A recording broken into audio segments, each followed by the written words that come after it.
Kita beralih ke informasi selanjutnya, Saudara. Pemerintah Kota Makassar membentuk Satgas Makan Bergizi Gratis. Satgas ini akan memastikan program pemerintah pusat ini bisa berjalan dengan baik. Satgas Program Makanan Bergizi Gratis Pemkot Makassar mulai dibentuk sejak pekan lalu. Satgas ini akan bertanggung jawab untuk memetakan kebutuhan di lapangan, termasuk mekanisme distribusi, ketertiban sekolah, tenaga kesehatan, penyediaan pangan lokal, hingga sistem monitoring agar pelaksanaan program tepat sasaran.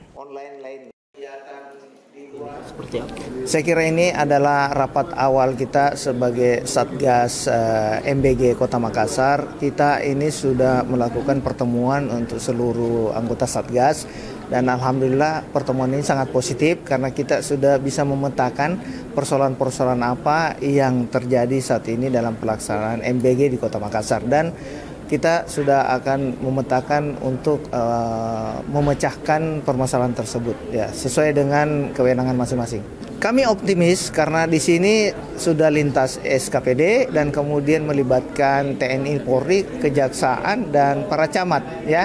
Dan mudah-mudahan semua itu karena tadi kita sudah rumuskan langkah-langkah strategis dan taktis untuk menyelesaikan seluruh permasalahan, dan kami harapkan dalam pelaksanaan ke depan ini sesuai dengan standar-standar yang ditentukan oleh pemerintah pusat.